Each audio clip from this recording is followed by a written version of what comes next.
أعوذ بالله من الشيطان الرجيم. بسم الله الرحمن الرحيم.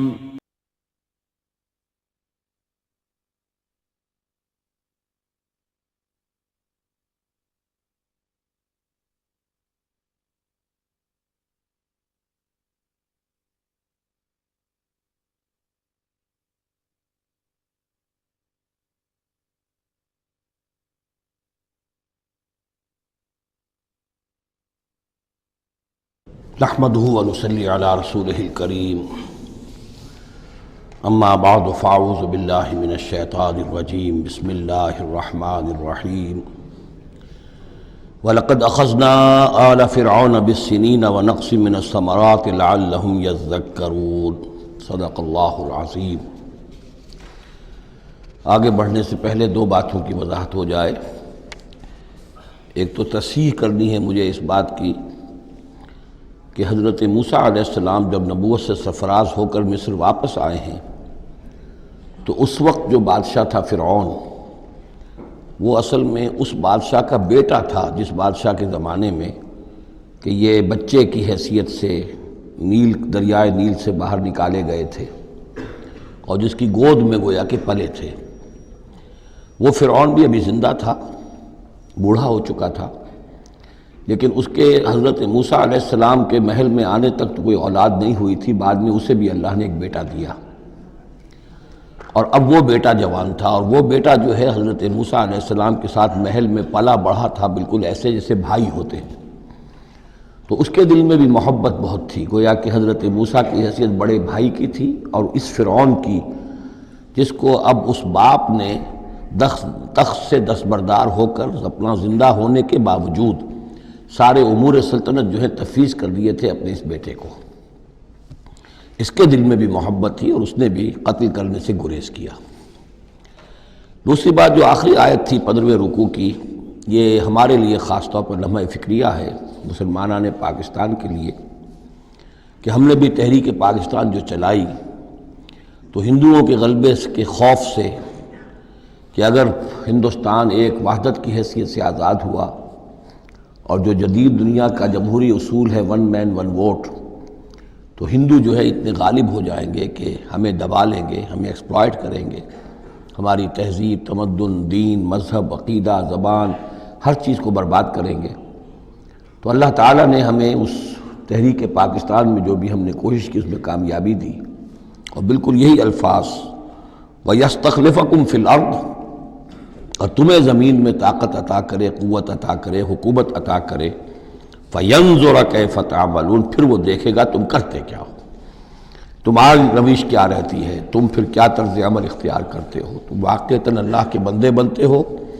اور اللہ ہی کی حکومت قائم کرتے ہو، یا یہ ہلدی کی گانٹھ جو تمہیں مل جائے تو اس کو لے کر تم پنساری بن کر بیٹھ رہتے ہو اور اپنی حکومت اور اپنی مرضی اور اپنی خواہشات کے مطابق وہ نظام وہاں کا چلاتے ہو۔ وَلَقَدْ أَخَذْنَا آلَ فِرْعَوْنَ، اور وہی قانون جو کہ سورہ انعام میں بھی آیا تھا، سورہ اعراف میں بھی، جب حضرت موسیٰ علیہ السلام آل فرعون کی طرف آئے تو اب یہ جو رد و قدح وہاں شروع ہوئی، تو اس دوران میں اللہ تعالیٰ نے قوم فرعون کے اوپر بہت سے چھوٹے چھوٹے عذاب بھیجنے شروع کیے تاکہ وہ ہوش میں آئیں، جاگیں۔ وَلَقَدْ أَخَذْنَا آلَ فِرْعَوْنَ، اور ہم نے پکڑا فرعون والوں کو بِالسِّنِينَ، بار بار قحط آ رہے ہیں، وَنَقْصٍ مِّنَ الثَّمَرَاتِ،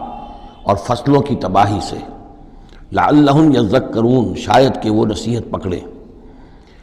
فَإِذَا جَاءَتْهُمُ الْحَسَنَةُ، جب بھی کبھی درمیان میں حالات بہتر ہو جاتے تھے، اچھی صورتحال ہوتی تھی، قَالُوا لَنَا هَٰذِهِ، وہ کہتے تھے یہ تو ہمارے لیے ہے ہی، ہماری محنت کا، ہماری پلاننگ کا، ہماری مساعی کا، ہماری جدوجہد کا ثمرہ ہے۔ وَإِن تُصِبْهُمْ سَيِّئَةٌ، اور جب انہیں کوئی تکلیف آتی تھی، یطیروا بموسیٰ ومن معہ، تو اسے سمجھتے تھے کہ یہ موسیٰ اور اس کے ساتھیوں کی نحوست کی وجہ سے ہے۔ الا انما طائرہم عند اللہ، آگاہ ہو جاؤ کہ ان کی نحوست، ان کی شوبی قسمت جو ہے وہ اللہ کے ہاتھ میں ہے۔ ولکن اکثرہم لا یعلمون، لیکن ان کی اکثریت علم نہیں رکھتی، سمجھتے نہیں۔ وقالوا مہما تأتنا بہ من آیۃ لتسحرنا بہا، اور وہ کہتے تھے بہت ہی چیلنجنگ انداز میں کہ اے موسیٰ، یہ تم اپنے جادو کے زور سے ہمارے اوپر جو جو چیزیں لا رہے ہو، جو مصیبتیں لا رہے ہو تاکہ تم ہم پر جادو کرو، فما نحن لک بمؤمنین، تو اس کے باوجود ہم ثابت قدم ہیں، صابر ہیں، ہم اپنے عقائد پر، اپنے نظام پر جمے ہوئے ہیں، ہم آپ کی بات ماننے والے نہیں ہیں۔ فارسلنا علیہم الطوفان، پھر ہم نے ان پر زیادہ بڑی مصیبتیں بھیجیں، طوفان و جرادہ اور ٹڈی دل جس سے کہ فصلیں چٹ ہو گئیں، القمل اور چچڑیاں، یہ قمل ہی سے ملتی جلتی شے جو ہے کھٹمل ہے ہماری، یہ جو انسان کے لیے پسو اور جس طریقے سے کہ اس کے خون کو چوستی ہیں، والضفادع اور میںڈک، اس کثرت سے میںڈک ہو گئے کہ جو برتن اٹھاؤ اس کے اندر سے میںڈک برآمد ہو رہا ہے، اور ظاہر بات ہے کہ پھر اس سے گھن آتی ہے، ہانڈی میں سے میںڈک پھلک کر نکل رہا ہے، والدمہ اور خون کی بارش، آیات مفصلات، یہ ہم نے نشانیاں بھیجی وقفے وقفے سے، ساری ایک دم نہیں، ایک مرتبہ ایک نشانی ہے پھر دوسری نشانی ہے۔ فاستکبروا وکانوا قوما مجرمین، اس کے باوجود وہ استکبار پر اڑے رہے،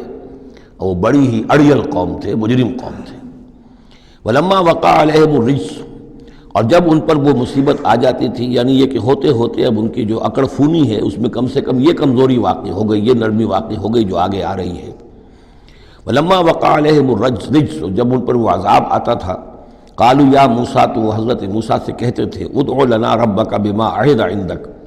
اپنے رب کو پکارو، دعا کرو جو تمہارا اس سے قول و قرار ہے، تمہارا عہد ہے اس کے ساتھ، تاکہ وہ ہمیں اس مصیبت سے نجات دے۔ لئن کشفت عنا الرجس، اگر اس نے ہم سے اس عذاب کو ہٹا دیا، کھول دیا، لنؤمنن لک، ہم تمہاری بات مان لیں گے۔ یہ ایمان کے ساتھ جب لام آتا ہے تو اس کے معنی وہ ایمان ایک عقیدے والا ایمان نہیں ہوتا، مان لیں گے، تمہاری بات مان لیں گے۔ ایک ہے ایمان بے کے ساتھ، آمنت باللہ و ملائکتہ و کتبہ، تو با کے ساتھ جب آتا ہے پورے وثوق کے ساتھ، یقین کے ساتھ، گہرے اعتماد کے ساتھ، اور ایک ہے کسی کی بات سرسری طور پر مان لینا، تو وہ پھر ایمان لام کے ساتھ ہوتا ہے۔ لنؤمنن لک، ہم آپ کی بات مان لیں گے،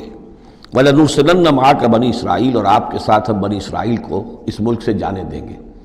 اصل میں وہ کیوں نہیں جانے دینا چاہتے تھے؟ اس لیے کہ ان کے لیے وہ بڑی ہی چیپ لیبر تھی، ان کے غلاموں کی حیثیت تھی،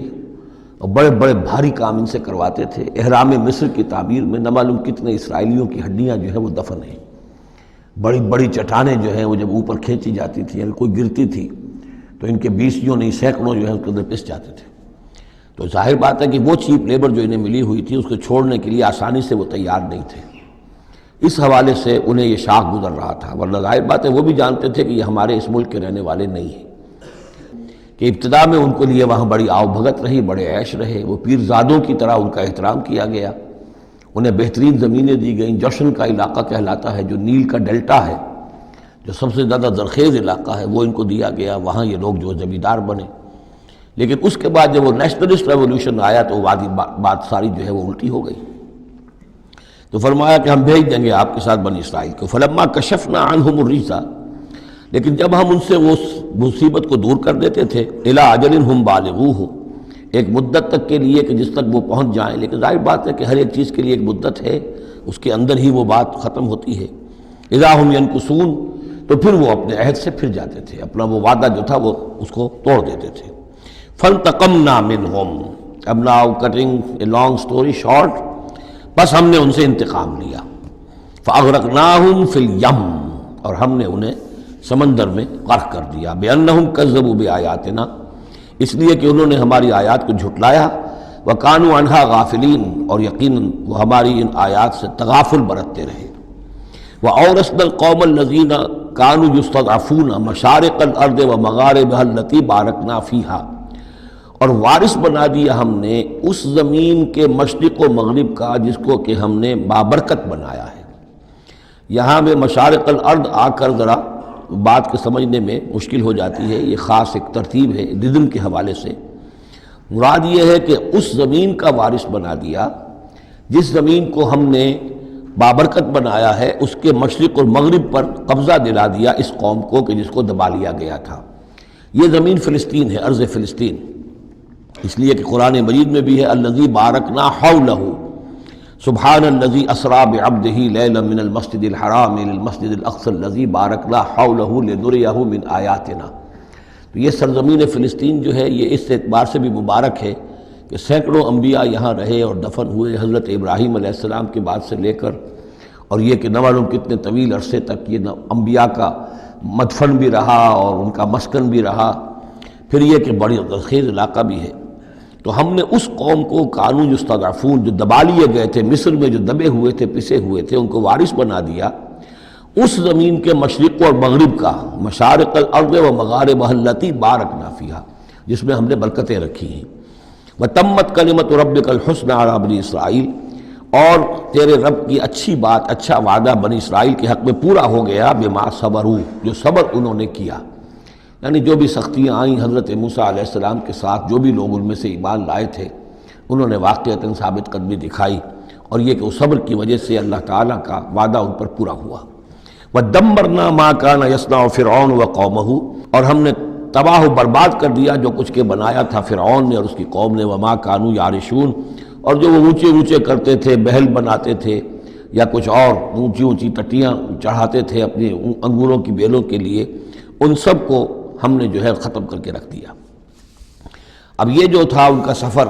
مصر سے اور جو یہ صحرائے سینا تک آئے، اس کا تذکرہ جو ہے کئی مرتبہ اس سے پہلے مدنی صورتوں میں بھی آ چکا ہے، لیکن اب کچھ واقعات وہ بیان ہو رہے ہیں کہ جو اس ایکسوڈس کے بعد، اسے ایکسوڈس کہتے ہیں، کتاب الخروج، یعنی یہ جو باب ہے اولڈ ٹیسٹمنٹ کا، ایکسوڈس، نکلنا، مصر سے نکلنا، اس کے حالات۔ وَجَاوَزْنَا بِبَنِي إِسْرَائِيلَ الْبَحْرَ، اور پار اتار دیا ہم نے بنی اسرائیل کو سمندر کے یا دریا کے، فَأَتَوْا عَلَىٰ قَوْمٍ، تو ان کا گزر ہوا، پہنچے وہ ایک ایسی قوم پر، يَعْكُفُونَ عَلَىٰ أَصْنَامٍ لَهُمْ، جو اعتکاف کرتے تھے اپنے اپنے بتوں کا۔ یہ لفظ ذرا یہاں پر نوٹ کیجئے، اعتکاف کرنا۔ اصل میں جو فلسفہ ہے بت پرستی کا، جسے کہ آج کے دور میں ڈاکٹر رادھا کرشنن، جو ایک زمانے میں ہندوستان کے صدر بھی رہے ہیں، بہت بڑے فلسفی تھے، بلکہ ایک دور میں یوں سمجھیے کہ دنیا میں دو ہی فلسفیوں کا ڈنکا بج رہا تھا، ایک فلسفی مذہبی قسم کا اور وہ ڈاکٹر رادھا کرشنن تھے، اور ایک فلسفی ملحد قسم کا، وہ برٹرنڈ رسل تھا، اور یہ دونوں تقریباً ایک ہی عمر کے ہم عمر، اور دونوں ہی 90 سے اوپر ہو کر فوت ہوئے ہیں۔ تو ڈاکٹر رادھا کرشنن نے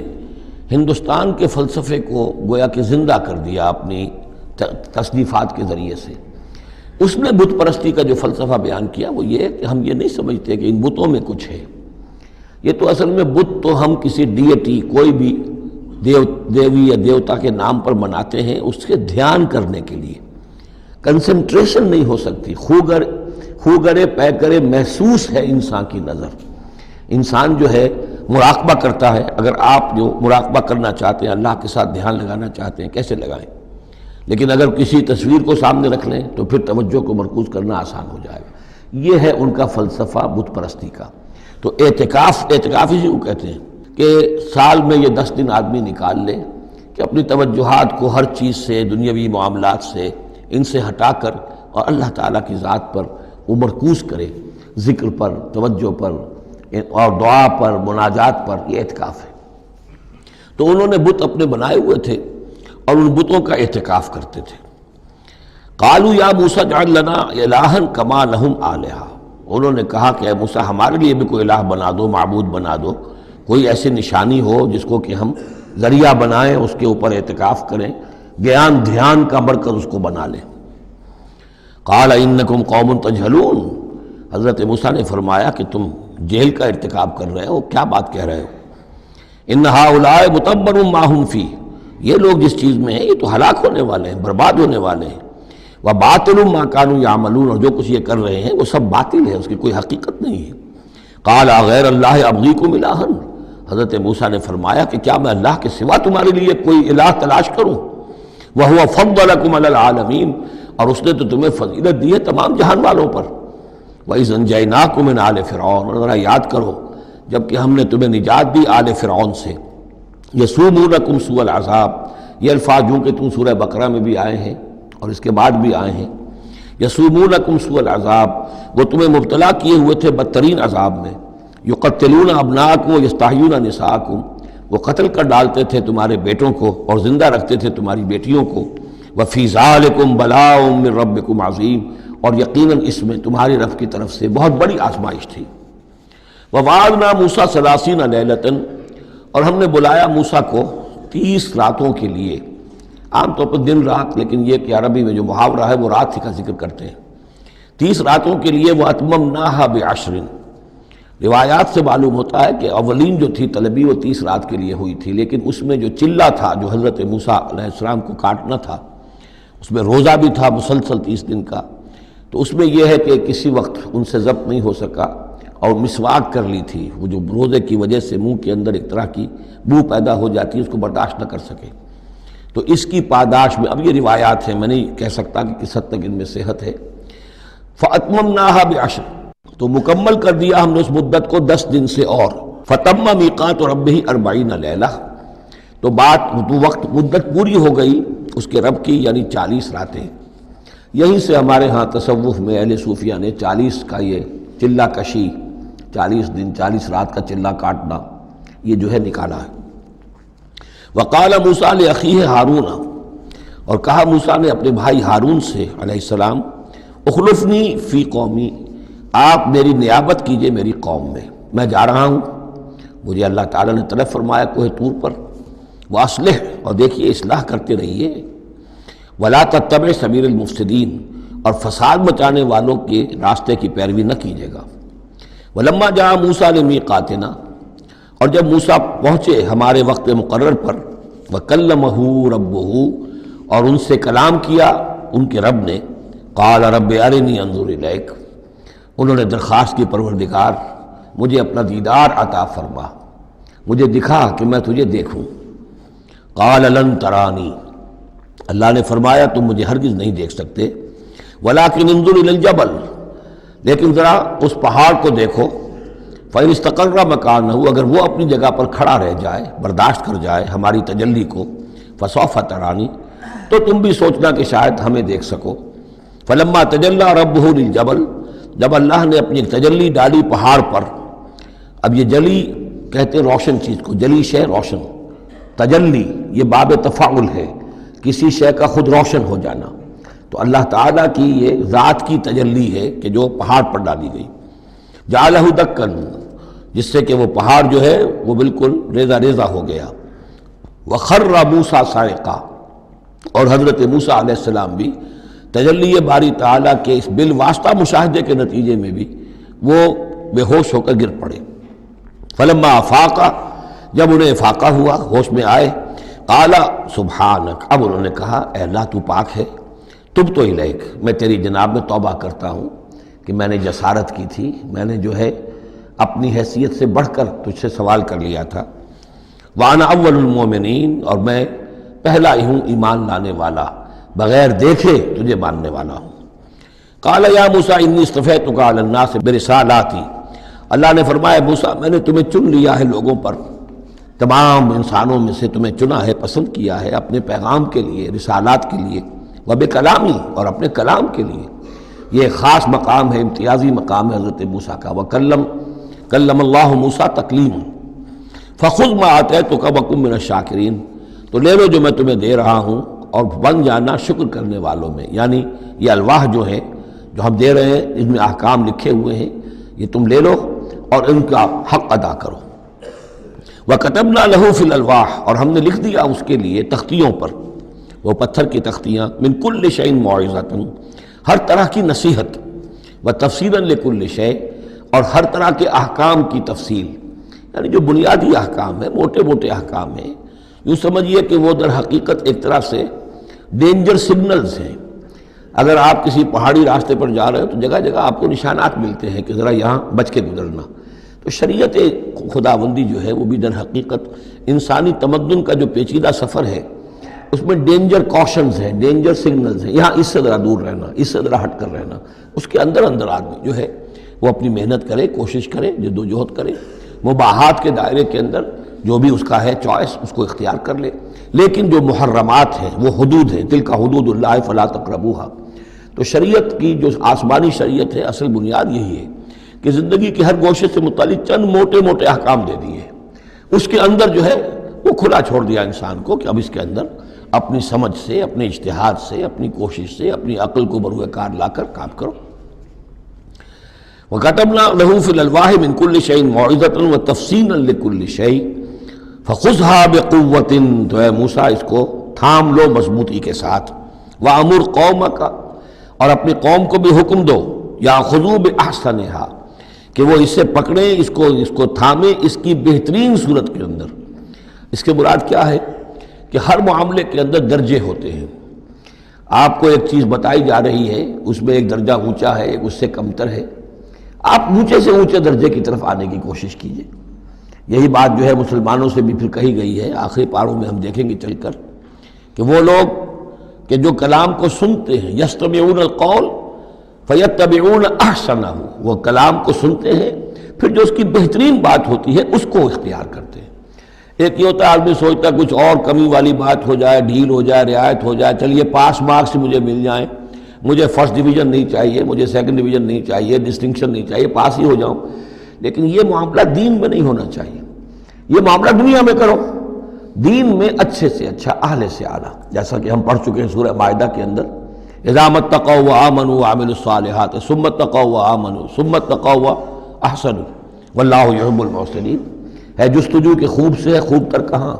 کیوں نہیں بہتر سے بہتر کی طرف جاتے؟ جتنا آج وقت لگا رہے ہو دین کے لیے اس سے زیادہ لگاؤ کل،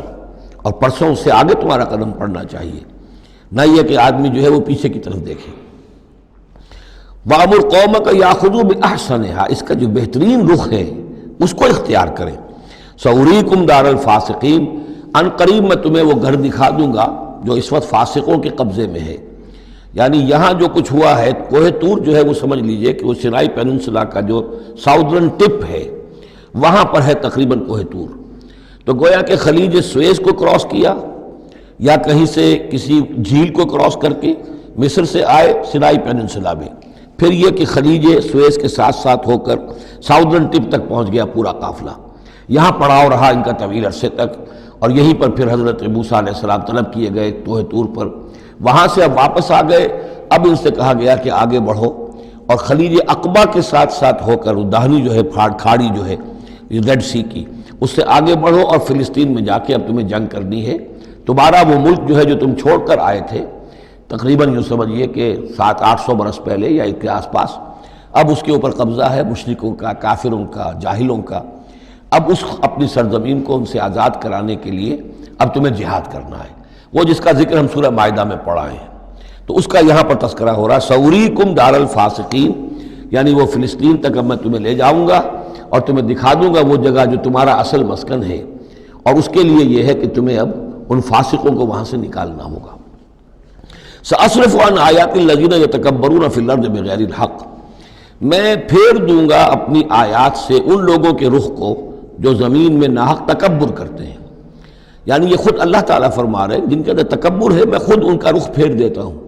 وہ ہماری آیات کو دیکھتے ہی نہیں، سمجھتے ہی نہیں، اس لیے کہ تکبر ہے۔ تکبر وہ شے ہے جو اللہ کو سب سے زیادہ ناپسند ہے۔ فرمایا گیا ہے ایک حدیث میں، حدیث قدسی میں، الکبر ردائی، تکبر میری چادر ہے۔ تو اگر کوئی اور تکبر کرتا ہے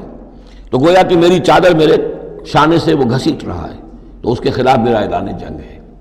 ایک اور حدیث میں فرمایا لن يدخل الجنہ من کان فی قلبہ مثقال حبۃ من کبر، جنت میں کبھی داخل نہیں ہو سکے گا وہ شخص جس کے دل میں دانے کے برابر بھی تکبر ہے۔ تکبر سب سے بڑا روگ ہے۔ تو جن لوگوں کے اندر تکبر ہے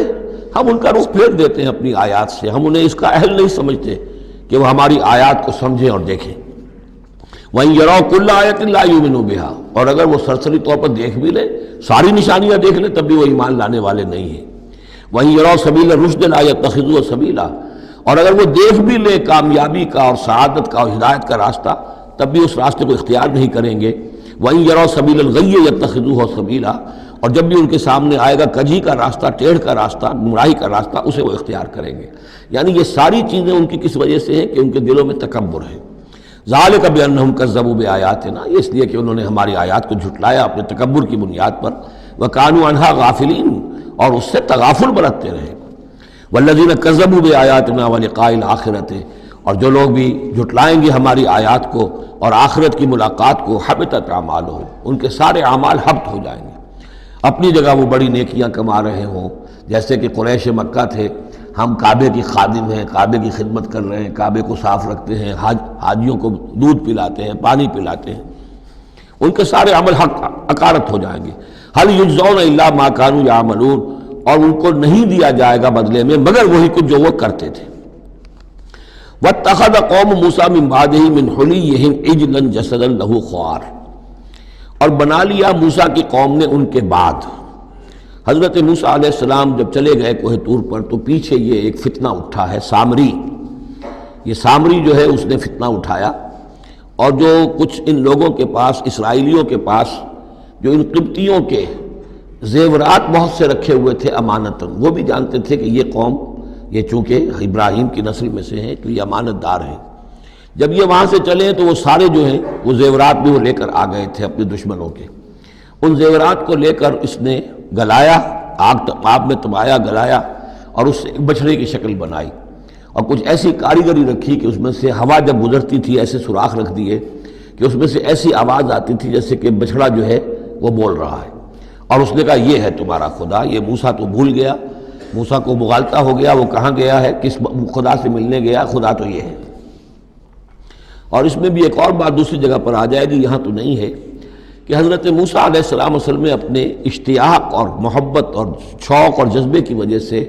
قبل از وقت چلے گئے تھے، جو وقت معین تھا کوہ طور پر آنے کا اس سے پہلے۔ تو اللہ نے جواب طلبی کی تھی، ما عجلک عن قومک یا موسیٰ، اے موسیٰ اپنی قوم کو چھوڑ کر پہلے کیسے آ گئے ہو؟ اور انہوں نے جواب دیا، اجلت الیک رب لترضیٰ، پروردگار میں جلدی آیا تاکہ تو راضی ہو جائے، تو میرا شوق دیکھ، میرا اشتیاق دیکھ، تیری محبت، تجھ سے گفتگو اور کلام کی جو میرے اندر شوق ہے اس کی وجہ سے آیا ہوں۔ تو گویا کہ وہ تو شاباش کی توقع رکھتے تھے، یہاں ڈانٹ پڑ گئی، ما عجلک عن قومک یا موسیٰ قال عجلت الیک رب لترضیٰ، لیکن اللہ نے فرمایا فإنا فتنا قومک من بعدک، تمہاری اس عجلت کی وجہ سے ہم تمہاری قوم کو تمہارے بعد فتنے میں ڈال چکے ہیں۔ تو جلدی خیر کے لیے بھی نہیں کرنی چاہیے، خیر کے کام کو بھی عین وقت پر سہج پکے سو میٹھا ہو۔ تو اس اضلهم سامری نے انہیں گمراہ کر دیا ہے، وہ تذکرہ ہو رہا ہے۔ من حلیہم، زیوروں سے، عجلاً جسداً، ایک بدن سا بنایا بچھڑے کا سا، لہو خوار، جس میں گائے کی سی آواز آتی تھی۔ الم یروا انہ لا یکلمہم، کیا انہوں نے یہ نہیں غور کیا کہ وہ نہ ان سے بات کر سکتا ہے، وہ گدھے کی سی یا گھوڑے کی سی یا بچھڑے کی سی آواز سے تو کوئی بات نہیں بنتی، ولا یہدیہم سبیلا، نہ انہیں وہ کوئی راستہ بتا سکتا ہے، اتخذوہ وکانوا ظالمین، انہوں نے اسی کی عبادت شروع کر دی، اسے معبود بنا لیا، اور وہ تھے بہت ظالم۔ ولما سقط فی ایدیہم ورأوا انہم قد ضلوا، اور جب ان کے ہاتھوں کے طوطے اڑ گئے، پچھتاوا ہوا، یعنی ان میں سے بھی گویا کہ 3 حصوں میں قوم تقسیم ہو گئی۔ ایک قوم، بڑا حصہ قوم کا وہ رہا جو اس گناہ میں شریک نہیں ہوا، ایک حصہ وہ تھا کہ جو کچھ دیر کے لیے شریک رہا لیکن فوراً ہوش میں آ گیا بعد میں، تیسرا حصہ وہ تھا جو حضرت موسیٰ علیہ السلام کی واپسی تک اس پر اڑا رہا، جازم رہا۔ تو یہاں اس درمیانی طبقے کا ذکر ہو رہا ہے، وَلَمَّا سُقِطَ فِي أَيْدِيهِمْ وَرَأَوْا أَنَّهُمْ ضَلُّوا، جب ان کے ہاتھوں کے طوطے اڑ گئے، ان کے پچھتاوا طاری ہوا، اور انہوں نے سوچا ہم تو گمراہ ہو گئے، یہ ہم کیا کر بیٹھے۔ قَالُوا لَئِن لَّمْ يَرْحَمْنَا رَبُّنَا، انہوں نے کہا کہ اگر ہمارے رب نے ہم پر رحم نہ فرمایا، وَيَغْفِرْ لَنَا، اور اگر ہمیں بخش نہ دیا، لَنَكُونَنَّ مِنَ الْخَاسِرِينَ، تو ہم تو ہو جائیں گے بہت خسارے والوں میں سے۔ وَلَمَّا رَجَعَ مُوسَىٰ إِلَىٰ قَوْمِهِ غَضْبَانَ أَسِفًا، تو جب موسیٰ لوٹے اپنی قوم کے پاس، غضبان آصفا، غضبان یہ فعلان کے وزن پر، رحمان کے وزن پر، نہایت غضبناک۔ حضرت موسیٰ علیہ السلام کا مزاج بھی جلالی تھا، پھر یہ کہ اتنی بڑی گمراہی، اور یہ اللہ تعالیٰ نے کوہ طور ہی پر بتا دیا تھا کہ تمہاری قوم پیچھے فتنے میں پڑ چکی ہے اور وہ گمراہ ہو چکی ہے۔ فَإِنَّا فَتَنَّا قَوْمَكَ مِن بَعْدِكَ وَأَضَلَّهُ السَّامِرِي، تو وہاں سے آئے ہی ہیں تو غضبناک تھے، غضبان آصفا، نہایت افسوس میں بھی اور سخت غضبناک۔ قال بئس ما خلفتمونی من بعدی، یہ خطاب حضرت ہارون سے بھی ہو سکتا ہے اور اپنی پوری قوم سے بھی ہو سکتا ہے۔ بری ہے میری نیابت جو تم نے کی ہے میرے بعد، عاجلتم امر ربکم، تم نے اپنے رب کے معاملے کے اندر جلدی کی، میرا انتظار کرتے، اگر اس نے کچھ بنا ہی دیا تھا، کوئی شوبدہ دکھایا تھا، میرے آنے تک انتظار کر لیتے، میں تمہیں بتاتا اس کی حقیقت کیا ہے۔ وَأَلْقَى الْأَلْوَاحَ، اور انہوں نے وہ جو تختیاں لے کر آئے تھے کوہ طور سے تورات والی، وہ تو ایک طرف ڈال دیں۔ وَأَخَذَ بِرَأْسِ أَخِيهِ يَجُرُّهُ إِلَيْهِ، اور غضبناک ہو کر اپنے بھائی حضرت ہارون علیہ السلام کے سر کے بال پکڑ لیے اور اپنی طرف کھینچا غصے میں، یہ تم نے کیا کیا؟ میرے پیچھے یہ میں تمہیں خلیفہ بنا کر گیا تھا۔ قال ابن امہ، انہوں نے کہا اے میرے ماں جائے، اے میرے ماں کے بیٹے، ان القوم استضعفونی، قوم نے مجھے دبا لیا تھا، مجھے بے بس کر دیا تھا۔ وقادوا یقتلوننی، اور وہ تو میرے قتل پر آمادہ ہو گئے تھے، میں نے انہیں روکا، میں نے منع کیا،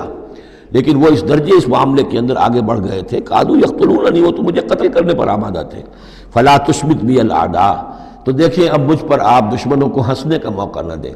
ایک تو آپ کے پیچھے انہوں نے مجھے دبایا، میری توہین کی، مجھے قتل کرنے تک پر آمادہ ہو گئے، اب وہ دیکھیں گے کہ موسیٰ بھی آئے ہیں تو میرے بال آپ پکڑ کر کھینچ رہے ہیں اور میری توہین کر رہے ہیں، تو اس پر تو دشمن اور ہنسے گا۔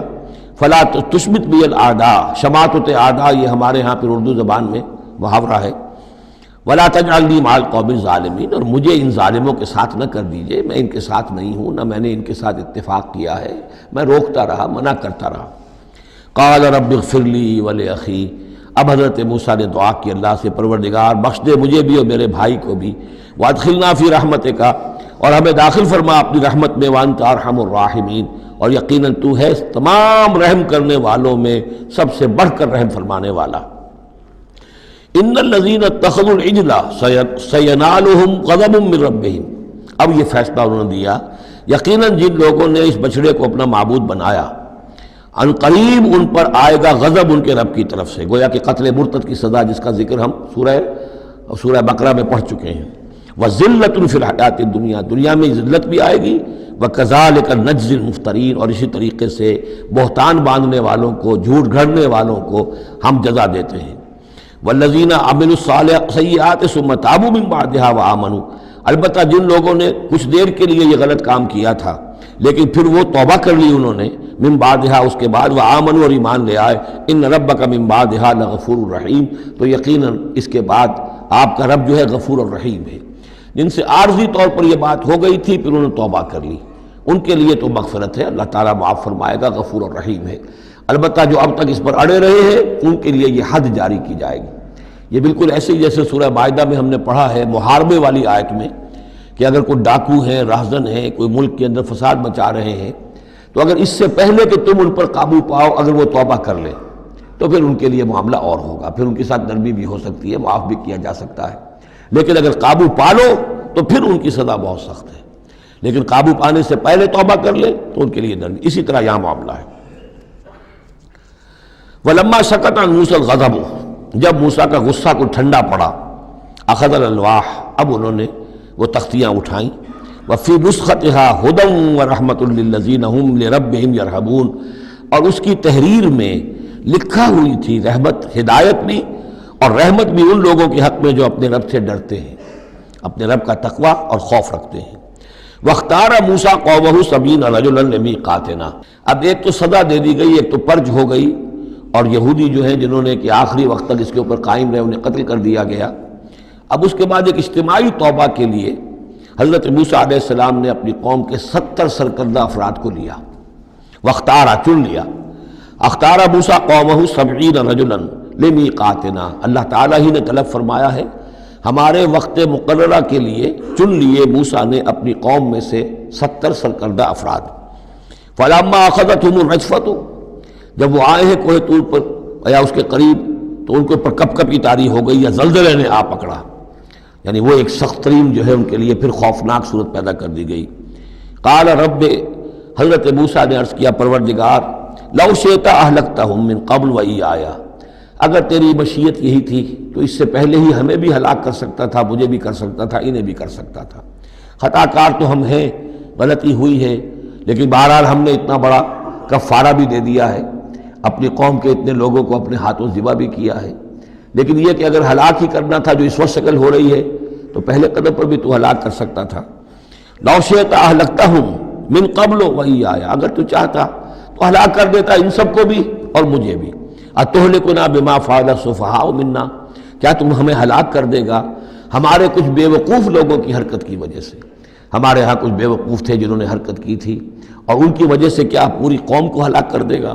ان ہی الا فتنتک، نہیں یہ تیری طرف سے ایک آزمائش ہے۔ تضل بہا من تشاء، تو گمراہ کرتا ہے اس کے ذریعے سے جس کو چاہتا ہے، وتہدی من تشاء، اور ہدایت دیتا ہے جس کو چاہتا ہے۔ انت ولینا، تو ہمارا ولی ہے، ہمارا ساتھی ہے، پشت پناہ ہے، مولا ہے۔ فاغفر لنا، بس ہمیں بخش دے، ہماری گناہ کو معاف فرما، ورحمنا، ہم پر رحم فرما، وانت خیر الغافرین، اور یقیناً تمام بخشنے والوں میں تو سب سے بہتر بخشنے والا ہے۔ واکتب لنا فی ہذہ الدنیا حسنہ وفی الآخرہ، ہمارے لیے اس دنیا کی زندگی میں بھی حسنہ لکھ دے، طے کر دے۔ اب دیکھیے یہ دعا کر رہے ہیں حضرت موسیٰ اپنی قوم کے لیے، بنی اسرائیل کے لیے، واکتب لنا فی ہذہ الدنیا حسنۃ وفی الآخرہ، وہی الفاظ، ربنا آتنا فی الدنیا حسنۃ وفی الآخرۃ حسنۃ وقنا عذاب النار۔ تو لکھ دے، طے کر دے کہ ہمارے لیے دنیا میں بھی حسنہ ہو، آخرت میں بھی۔ انا ہدنا الیک، ہم تیری جناب میں توبہ کرتے ہیں، رجوع کرتے ہیں، جو خطا ہو گئی ہے اس کا اعتراف کرتے ہوئے معافی چاہتے ہیں۔ قال عذابی اصیب بہ من اشاء، اللہ نے فرمایا جہاں تک میرے عذاب کا تعلق ہے وہ تو اس میں تو میں مبتلا کروں گا جس کو چاہوں گا۔ ورحمتی وسعت کل شیء، تم رحمت کا سوال کر رہے ہو تو ایک رحمت تو میری وہ ہے جو ہر شے کے شامل حال ہے، ہر شے کا وجود میری رحمت سے ہے، اس کا بقا میری رحمت سے ہے، اس کا تسلسل میری رحمت سے ہے۔ ایک تو رحمت عامہ ہے جو تمام مخلوقات کو شامل ہے، تمام مخلوقات جو ہے اس میں سے حصہ پا رہی ہیں۔ ورحمتی وسعت کل شیء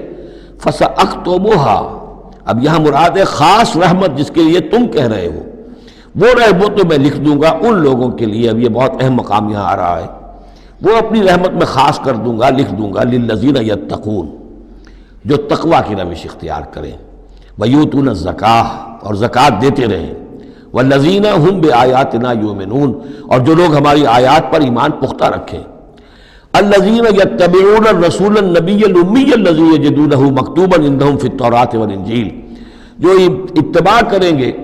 ہمارے امی نبی کی، جس کا کو رسول بنا کر بھیجا جائے گا، رسول نبی امی کا اتباع کریں گے، جسے وہ پائیں گے، الذی یجدونہ، جسے پائیں گے لکھا ہوا، مکتوباً عندہم، ان کے پاس، اپنے پاس، فی التوراۃ والانجیل، کہ وہ ان کے پاس اس کی پیشن گوئیاں، اس کے حالات، اس کی علامات تورات اور انجیل دونوں میں ہوں گی۔ تو جو لوگ ان کا اتباع کریں گے، نبی امی محمد الرسول اللہ صلی اللہ علیہ وسلم امیین میں سے اٹھائے گئے، اور آپ واقعتاً اس قوم میں سے تھے جس کے پاس کوئی کتاب نہیں تھی، کوئی شریعت نہیں تھی، ویسے بھی آپ نے دنیاوی اعتبار سے کوئی تعلیم حاصل نہیں کی، دنیاوی معیار کے اعتبار سے لکھنا پڑھنا آپ نہیں جانتے تھے، تو امی تھے۔ تو رسول نبی الامی، جو پیروی کریں گے میرے اس رسول کی جو نبی امی ہوگا، جسے یہ پائیں گے الذی یجدونہ مکتوبا، لکھا ہوا، جس کی علامات اور جس کی پیشن گوئیاں، عندہم فی التوراۃ والانجیل، ان کے پاس تورات اور انجیل دونوں میں، یامرہم بالمعروف، وہ انہیں نیکی کے حکم دے گا، وینہاہم عن المنکر، اور تمام بدیوں سے روکے گا، ویحل لہم الطیبات، اور ان کے لیے تمام حلال چیزیں، پاک چیزیں حلال کر دے گا۔ یعنی جو ہم پڑھ چکے ہیں کچھ چیزیں تھیں کہ جو بنی اسرائیل پر ان کی شرارتوں کی وجہ سے بھی حرام کر دی گئی تھی، یہ تمام بندشیں اٹھا دے گا، تمام پاکیزہ چیزوں کو ان کے لیے حلال کرے گا۔ وَيُحَرِّمُ عَلَيْهِمُ الْخَبَائِثَ، اور جتنی خبیث ناپاک چیزیں ہیں انہیں حرام قرار دے گا۔ وَيَضَعُ عَنْهُمْ إِصْرَهُمْ وَالْأَغْلَالَ الَّتِي كَانَتْ عَلَيْهِمْ، اور ان سے اتار دے گا، دور کر دے گا، انہیں نجات دے گا ان کے بوجھوں سے اور ان کی ان توقوں سے کہ جو ان کے اوپر پڑے ہوئے ہوں گے۔ یعنی مختلف رسوم اور رواج، ان کے توق جو لوگ باندھ لیتے ہیں اپنے گلوں کے اندر، چاؤ میں کچھ لوگ دولت والے جو ہیں وہ نئی رسمیں ایجاد کرتے ہیں، نئے تہوار ایجاد کرتے ہیں، نئی جو ہے، اور تقریبات کا چرچا ہو جاتا ہے۔ غریبوں کے لیے پھر ان کو پورا کرنا پڑتا ہے، شادی بیاہ کی یہ تقریبات ہیں۔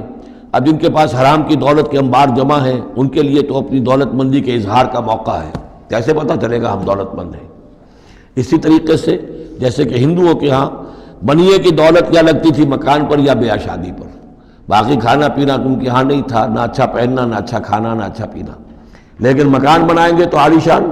اور دوسرے یہ کہ شادی کریں گے تو پھر ٹھاٹ کے ساتھ۔ یہی ہمارے ہاں بھی معاملے چلے آ رہے ہیں، وہ ہندوانہ پس منظر ہے اور اس میں رسومات ہیں۔ اب یہ امیروں کے لیے تو چونچلے ہیں، غریبوں کے لیے یہ اسر اور اغلال ہیں۔ اسر وہ بوجھ کو جن کو لے کے چل نہ سکے، نتیجہ کیا نکلتا ہے؟ بچیاں بیٹھی ہوئی ہیں، ہاتھ پیلے نہیں ہو سکتے، شادی نہیں ہو سکتی، نہ نومن تیل ہو، نہ رادہ ناچے، نہ سارے تقاضے پورے ہوں، نہ شادی ہو سکے۔ تو یہ جو اسر اور اغلال لوگوں نے، پھر یہ کہ جو سوشل ایولیوشن کہہ لیجئے یا جو بھی اس کے اندر تنزل ہوا ہے، جس کے نتیجے میں لوگوں کے اوپر طرح طرح کی قیدیں آ گئی ہیں، کہیں جو ہے وہ جاگیرداری نظام آ گیا ہے، اس کی قید ہے، کہیں بادشاہت ہے، امپیریلزم ہے، اس کی قید ہے، کہیں سرمایہ دار نظام ہے، اس کا تشدد ہے۔ تو محمد جب آئیں گے، یہ اللہ تعالیٰ فرما رہے ہیں، تو ان تمام قیدوں سے نجات دلائیں گے، ان تمام بوجھوں سے نوع انسانی کو نجات دیں گے، عدل اور قسط کا نظام قائم کریں گے۔ تو وہ چاہے رسومات کی شکل میں ہو، اور چاہے یہ کہ ایک نظام ظالمانہ ایکسپلائٹیٹو اگر نظام ہے، ریپریسو نظام ہے، تو اس کو ہٹا کر فالذین آمنوا بہ۔ اب یہ جو الفاظ آ رہے ہیں اس آیت مبارکہ کے، یہ بہت اہم ہے، اس پر میرا ایک پورا کتابچہ موجود ہے کہ جس کا عنوان ہے نبی اکرم صلی اللہ علیہ وسلم سے ہمارے تعلق کی بنیادیں۔ فالذین آمنوا بہ، گنتی کر لیجئے، تو جو لوگ ان پر ایمان لائیں گے، پہلی شرط ہے ایمان، وعزروہ، اور ان کا ادب کریں گے، ونصروہ، اور اس کی مدد کریں گے، واتبعوا النور الذی انزل معہ، اور اس نور کی پیروی کریں گے جو ان کے ساتھ نازل کیا جائے گا۔ اولئک ھم المفلحون، یہی لوگ ہوں گے فلاح پانے والے۔ اللہم ربنا اجعلنا منہم۔ اب یہاں تھوڑی سی وضاحت کر لیجئے، فالذین آمنوا بہ، وہ لوگ جو اس پر ایمان لائیں گے۔ ایمان کے دو تقاضے سمجھ لیجئے، ایک تقاضا اطاعت، لا یؤمن احدکم حتی یکون ہواہ طبعا لما جئت بہ، تم میں سے کسی شخص کا مجھ پر ایمان نہیں ہے جب تک کہ اس کی خواہش نفس تابع نہ ہو جائے اس کے جو میں لے کر آیا ہوں، جو احکام میں لے کر آیا ہوں۔ تم اگر جب ایمان رکھتے ہو کہ میں اللہ کی طرف سے لے کر آیا ہوں تو تمہیں ان کو ماننا ہے۔ لا یؤمن احدکم حتی یکون ہواہ طبعا لما جئت بہ۔ دوسرا تقاضا، لا یؤمن احدکم حتی اکون احب الیہ من والدہ وولدہ والناس اجمعین، تم میں سے کوئی شخص مومن نہیں ہو سکتا جب تک کہ میں اسے محبوب تر نہ ہو جاؤں، اپنے باپ سے بھی، بیٹے سے بھی، تمام انسانوں سے۔ تو ایک غائب درجے میں اتباع اور اطاعت، اور دوسرے غائب درجے میں محبت محمد رسول اللہ صلی اللہ علیہ وسلم کی، یہ ایمان کے تقاضے ہیں۔ اب اس کا نتیجہ خود بخود نکلے گا، پھر آپ کی تعظیم ہوگی، عظمت ہوگی، آپ کا نام جہاں سنیں گے، درود آپ پڑھیں گے، یہ ساری چیزیں جو ہیں، اور یہ کہ جہاں آپ کا کوئی قول آپ کو سنایا جائے فوراً زبان بند ہو جانی چاہیے۔ پھر یہ نہیں کہ اپنی عقل جو ہے آدمی لڑا رہا ہے، ہاں اس کی تحقیق ہو سکتی ہے کہ واقعتاً یہ حضور نے فرمایا یا نہیں فرمایا، یہ حدیث ضعیف ہے، مضبوط ہے، کیسی ہے، لیکن اس وقت خاموش ہونا ضروری ہے۔ جب کسی نے کہا یہ حدیث ہے، ہو سکتا ہے کہ حدیث صحیح ہو اور حضور کی طرف اس کی نسبت جو ہے وہ صحیح ہو، مضبوط ہو، لہذا فوری طور پر اپنی زبان بند کر دینا یہ ادب کا تقاضا ہے۔ تو وعزروہ ہو، ونصروہ ہو، اور مدد کرے۔ مدد کس کام میں؟ حضور نے ذاتی تو اپنی کوئی امپائر بلڈ نہیں کی، نہ آپ نے اپنے لیے کوئی جاگیر بنائی، نہ کوئی جائیداد بنائی۔ کس کام کے لیے نصرت چاہیے تھی؟ اللہ کے دین کے لیے، اس کے غلبے کی جد و جہد، اس کے لیے بھیجے گئے محمد صلی اللہ علیہ وسلم۔ هو الذی ارسل رسولہ بالہدی ودین الحق لیظہرہ علی الدین کلہ، اور اس کے لیے پکار ہے، من انصاری اللہ، یہ میرا فرض منصبی ہے، اللہ کا دین مجھے غالب کرنا ہے، یہ میری ذمہ داری ہے۔ کون ہے جو میرا ہاتھ بٹھائے، میرا مددگار بنے؟ تو یہ میدان اب بھی کھلا ہوا ہے۔ دین پہلے غالب ہوا تھا، پھر مغلوب ہو گیا، اور اب تو مغلوب ہے۔ پوری دنیا میں کہیں بھی ہم ایک انچ زمین نہیں دکھا سکتے جہاں کہہ سکے دنیا سے، نوع انسانی سے، کہ آؤ اور دیکھو یہاں یہ اصل دین موجود ہے بتمام و کمال۔ تو وہ مشن جو ہے محمد رسول اللہ صلی اللہ علیہ وسلم کا، وہ اب بھی زندہ ہے، لہذا اس کی مدد کرنی ہے۔ واتبعوا النور الذی انزل معہ، اور اس مشن کی تکمیل میں جو راستہ ہے، جو طریقہ اللہ نے بتایا ہے، وہ اس قرآن کے ذریعے سے ہے۔ تذکیر قرآن سے، تبلیغ قرآن کی، انذار قرآن سے، تبشیر قرآن سے، تعلیم قرآن کی، یتلو علیہم آیاتہ ویعلمہم الکتاب والحکمۃ ویزکیہم، اس کے ذریعے سے لوگوں کو کھینچو، لوگوں کو نکالو گندگیوں میں سے اور اندھیروں میں سے، لوگوں کے اندر ایمان کی شمع روشن کرو، پھر انہیں منظم کرو، جمع کرو، پھر باطن سے ٹکراؤ۔ فالذین آمنوا بہ وعزروہ ونصروہ واتبعوا النور الذی انزل معہ، تو جو لوگ ان پر ایمان لائیں گے اور ان کی تعظیم کریں گے اور ان کی مدد کریں گے اور اس نور کی پیروی کریں گے جو ان کے ساتھ نازل کیا جائے گا، یعنی قرآن مجید حضور کے ساتھ یہ نازل کیا گیا، بھیجا گیا۔ اولئک هم المفلحون، یہی لوگ ہوں گے فلاح پانے والے۔ اللہم ربنا اجعلنا منہم۔ قل یا ایھا الناس، اب ظاہر بات ہے کہ وہ لمبی بات کو اب یہاں پہ ختم کرتے ہوئے کہ اب حضور صلی اللہ علیہ وسلم تشریف لے آئے، اب یہی بات اس کے حوالے سے اب آپ سے کہا جا رہا ہے کہ اے نبی، جو خبر دی تھی اس وقت ہم نے موسیٰ کو، اور جو ہم نے کہہ دیا تھا کہ جو رحمت ہے ہماری خصوصی وہ انہی لوگوں کے لیے ہوگی تم میں سے کہ جو محمد عربی صلی اللہ علیہ وسلم پر ایمان لے آئیں گے، تو اب کہہ دیجئے ڈنکے کی چوٹ، قل یا ایھا الناس، کہہ دیجئے اے لوگو۔ اور یہ پھر بہت نوٹ کرنے کے قابل ہے کہ ہم نے اب تک جتنے رسولوں کا تذکرہ سنا ہے، پڑھا ہے سورہ اعراف میں، وہ یا قوم یا قوم یا قوم، اے میری قوم کے لوگوں۔ لیکن محمد رسول اللہ کی امتیازی شان یہ ہے کہ یہ قوم کی طرف مبعوث نہیں ہوئے، صرف پوری نوع انسانی کی طرف۔ جیسے سورہ بقرہ کے تیسرے رکوع کی پہلی آیت میں نے حوالہ دیا تھا، یا ایھا الناس اعبدوا ربکم الذی خلقکم والذین من قبلکم لعلکم تتقون۔ تو یہ آفاقی رسالت ہے، عالمی رسالت ہے، انسانی سطح پر ہے۔ قل یا ایھا الناس انی رسول اللہ الیکم جمیعا، میں اللہ کا رسول ہوں تمہاری طرف، سب کی طرف۔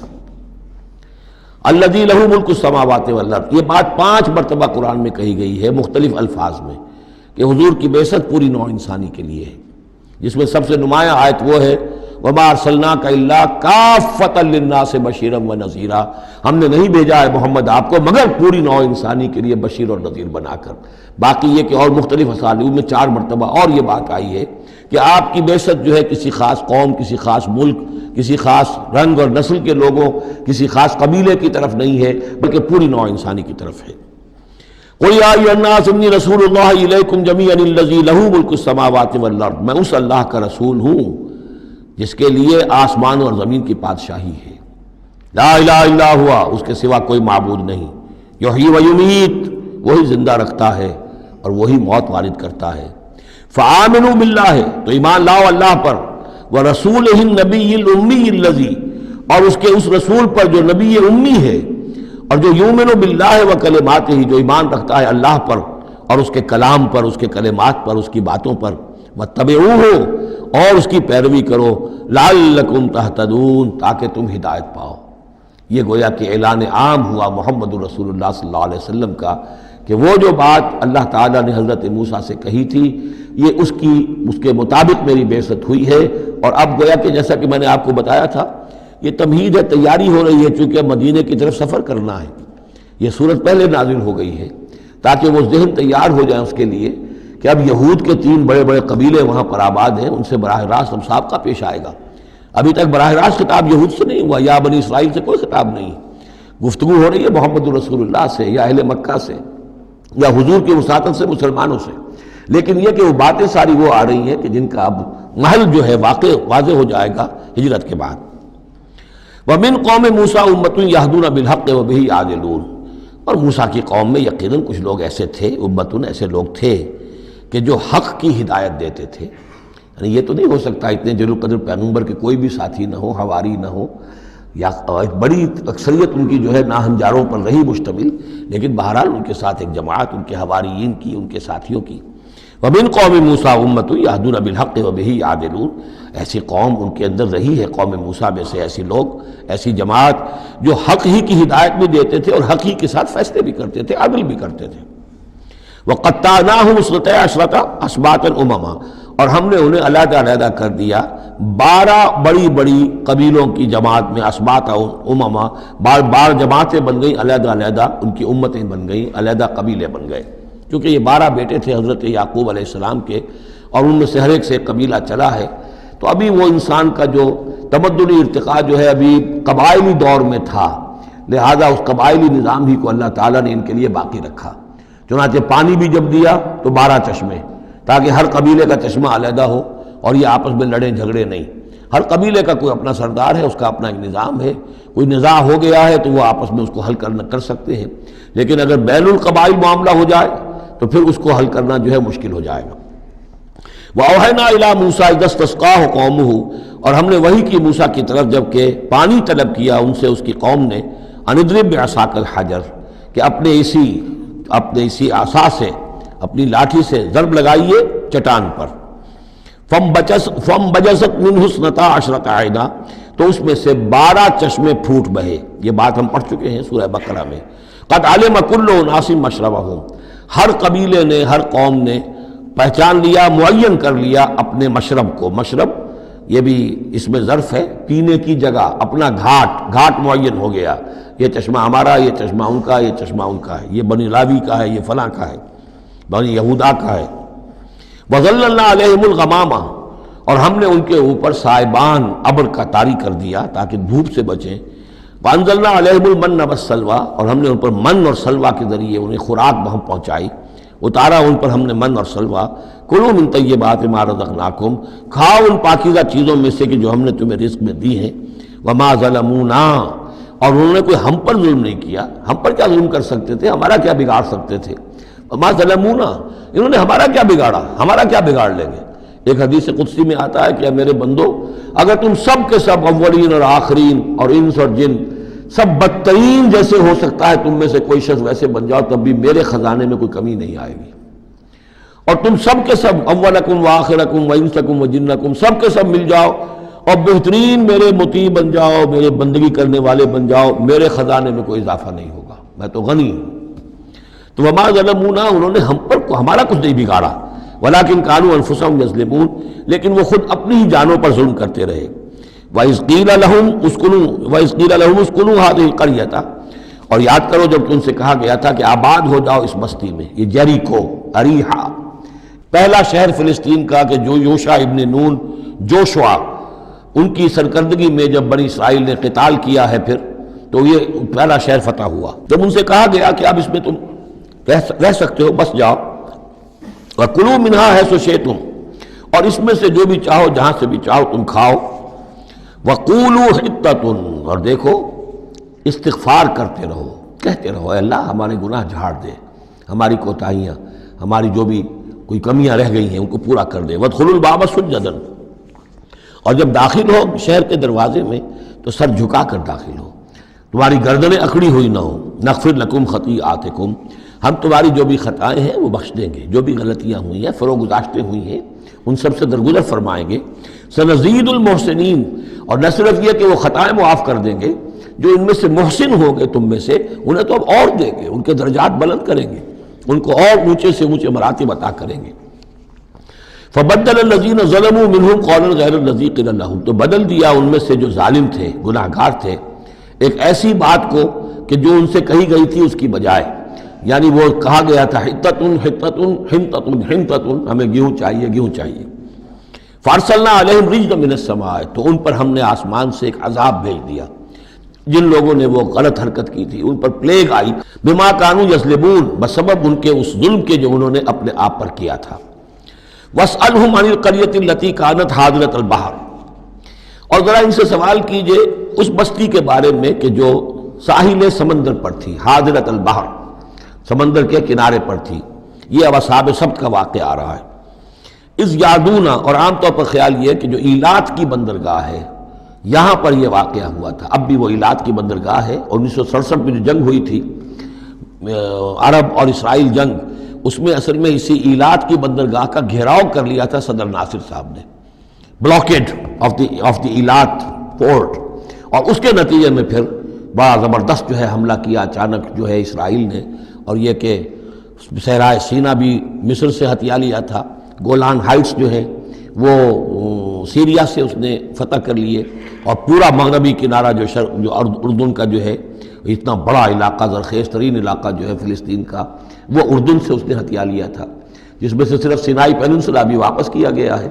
اور یہ جو مغربی کنارے پر ان کی کوئی ایک آٹونومس سی چھوٹی سی ریاست قائم کرنے کی کوششیں ہو رہی ہیں. باقی یہ کہ گولان ہائٹس پر ابھی کوئی معاملہ نہیں ہوا. تو وہیں پر اسی ایلات بندرگاہ پر یہ واقعہ ہوا ہے، وہیں پر یہ کوئی قوم مچھیروں کی آباد تھی. واسألہم عن القریۃ التی کانت حاضرۃ البحر، وہ سمندر کے کنارے آباد تھی. اذ یعدون فی السبت، جبکہ وہ سبت کے قانون میں حد سے تجاوز کرنے لگے. اذ تأتیہم حیتانہم یوم سبتہم شرعا، جبکہ آتی تھیں ان کی مچھلیاں ان کے پاس یوم سبتہم، جس دن کہ ان کا سبت ہوتا تھا، شرعا، شرع جیسے کہ نیزہ کو چلاتا ہے. یعنی یہ کہ کبھی اگر آپ نے کماڑی میں کھڑے ہو کر دیکھا ہو تو کبھی کبھی ایسا ہوتا ہے کہ کوئی مچھلی جو ہے وہ چھلانگ مار کے اوپر آتی ہے پھر اندر چلی جاتی ہے۔ اب ظاہر بات ہے کہ یہ اٹکیلیاں کرتی تھی مچھلیاں،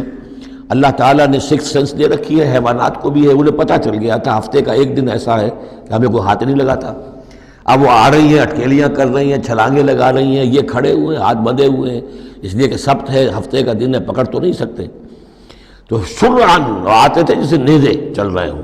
وہ یوم لا یثبتون لا یاتیہم، جس دن سبت نہیں ہوتا تھا یعنی باقی 6 دن وہ دور کہیں گہرے پانی میں چلی جاتی تھی، اور گہرے پانی میں جا کے مچھلیوں کا پکڑنا جو ہے اس وقت تک تو انسان کے پاس آلات نہیں تھے۔